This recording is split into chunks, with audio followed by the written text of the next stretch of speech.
Hey there, Saki here from sakitech. In today's video, I will share 10 advanced tips and tricks for the iPhone that you may not be aware of, but which are in fact extremely useful and will bring you closer to mastering your iPhone. Now in this video, I will be using an iPhone 6s Plus for the demonstration, but these tips equally apply to the 6s, the 6, 6 Plus, and many others. So let's dive right in and learn some useful and exciting tips.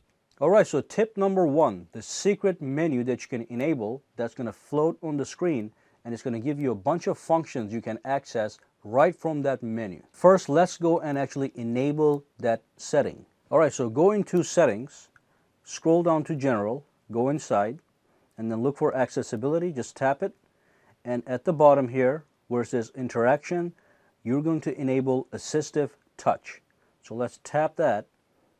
And as you can see, now we have a little menu that you can actually float about on the screen. You can put it on the top over here. You can put it at the bottom over here. You can put it anywhere that you guys want. What you can do is you can tap this icon, and it's actually going to give you some of the functions you can achieve by pulling down the notification center or pulling up the control center or even pressing the home icon. So let me press the home icon right here. If I go over here, if I press the home icon, it takes me home. The same can be achieved by tapping this and then pressing the same home icon right over here. Okay, so let me show you guys that. Tap it. Let's go home. There we go. You're back home. And other things you can do is if you tap that software icon, you can activate Siri. Hey, how's the weather like in New York? Okay, so let me exit Siri, but instead of using the home icon right here, I'm going to use the software home key, which is right there. If you tap it, it goes right back home. Now again, as you know, iPhone has the notification panel if you pull it down, and it also has the control center if you pull it up. Okay, you can access these guys without having to swipe simply by tapping this secret menu right over here. So if I tap notification center, it comes right down, and I can do the same with the control panel, control center, and that comes right up. And let me show you guys one more thing, and then I'll let you play with the whole thing by yourself. If you tap device, you can actually control the volume, you can lock the screen, you can mute or unmute the phone, all from this tiny secret menu. Okay, so tap device, let's lock the screen. As you can see, the screen just locked by itself. Okay, so let's unlock it. Let me just use my fingerprint. There we go, it's right there. Click device, volume up, and as you can see, you can control the volume. Also, if you go back into the settings, as you can see, you can customize the top level menu. So if you tap this guy, this is the top level menu right here. Okay, if you click this, you can change the things you do not want. You can even decrease the amount of icons you want to see. So the maximum is in fact 8 icons you can have on that secret menu. If you want to add something else, you just click plus, and you simply pick what you want. Triple click. So you can even assign the triple click gesture right to the home icon. So let's tap that, and that's going to perform a triple click gesture. Let me show you one more thing. So if you go back into settings, and let's add one more. Let's add the multitasking gesture. Click plus, scroll down, tap on multitasking, click done, get out. Now tap it again. And now you can actually bring up multitasking just by tapping this guy right over here. Okay, absolutely fantastic. You can get a lot of stuff done just in this tiny menu that is floating on the screen. And if you put it aside, it hides by itself by reducing its opacity, yet it's always available because you can actually see it lightly. Tap it, it activates. Very good. Now tip number 2 has to do with the notifications panel. So as you can see, when you pull this down, on this side, you have all your notifications. And as you can see, I have a lot of these guys, okay? So there are some things you can do to customize the notifications panel. If you go into settings, if you go into the main screen, right over here, simply go to notifications, and then from here, go to sort order. So what you can do is you can manually order them, or you can order them by time. So your most recent notifications are going to appear on the top. Okay, so if I pull this down, as you can see, That was 2 minutes ago. That was 24 minutes ago. That was 2 hours ago. And the reason is because I have them set to sort by most recent. The most recent goes on top. You can also order notifications manually. So if I tap manual, what's going to happen is it's going to actually put the notifications that come from calendar to the topmost, and the phone comes the next, messages the third, and so on and so forth. Now if I want notifications from my game center to be on the top, I can simply, let me put this aside, I can simply grab this and drag and drop it to the top. Okay, so if I pull this down, anything that came from the game center is going to go on top. And let me just demonstrate that. Let's go down here, see what we have.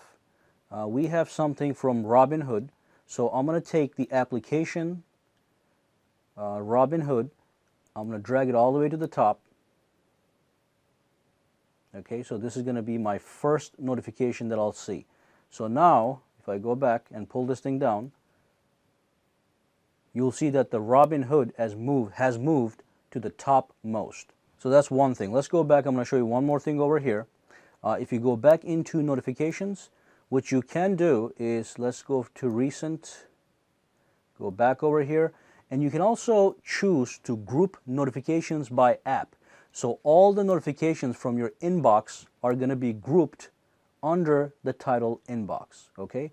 And all your notifications under the application Mint is going to be grouped under Mint. Same with Twitter and same with every other application. Alrighty, and then if you disable this, they actually just get listed by times. Let's go back. As you can see now, everything is simply randomized, but it's only listed by time. But the moment you enable group app, everything gets bundled together under its own application. And the next thing I want to show you is the control center. So if you go into settings, if you go under control center, you can actually disable access to the control center on the lock screen. So normally you can access your lock screen anywhere. So I can pull it out right over here. I can access it on my lock screen right now. So let's go back here to the lock screen. And as you can see, I can pull the control center up. I can actually disable that. So simply disable this option, go back to the lock screen, and now the control center is inaccessible.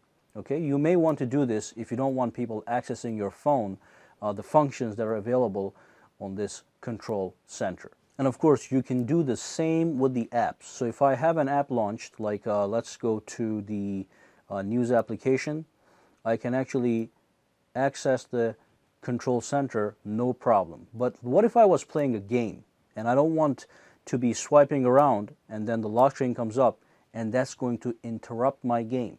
So I can disable that. If I go back to the news application, I'm not going to be able to access the control center. Okay, these are very good options. All right, so next tip has to do with restrictions. So there's a couple apps on here that you may want to restrict from access. If you give your phone to somebody else and they're playing with your phone, let's say you gave it to them because you want them to play a game, but you don't want them to access certain applications, you can enable restrictions on your iPhone. All right, so let's go into the settings and scroll down to general and then scroll down again to restrictions and click this. Now the first time you access this screen, it's going to ask you for a password. Okay, so pick a password and plug it in, and then you're going to come to this screen.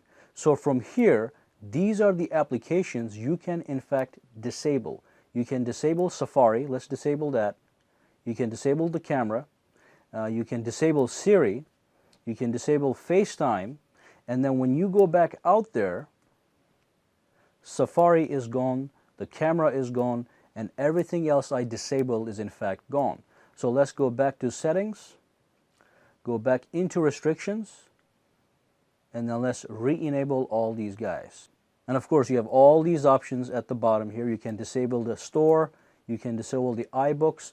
My favorite is disabling the installation of applications, deleting applications, and also disabling in-app purchases. Okay, so if you give your game to a kid, he will just press any button that he pleases. Some of those buttons allow him to make in-app purchases, and if he keeps doing that, the dollars are going to add up very fast and you're not going to be happy. So make sure you actually enable this when you give your phone to somebody else who's going to play games on your phone. Okay, so let's restrict in-app purchases, and let me just restrict application deletion, and I'm going to show you that you cannot delete an application while that is enabled. So let's try to delete this application right here. As you can see, the X symbol that you normally see on the top corner here is not there, so you cannot delete the applications. Okay, so let's move on to the next tip. Alright, so the next tip has to do actually scrolling. It's a tip based on scrolling. So if you go to Safari, and let's say you go to a website and you scroll all the way down, okay? Sometimes the websites are very long and you don't want to scroll all the way up. You just want to go to the top immediately.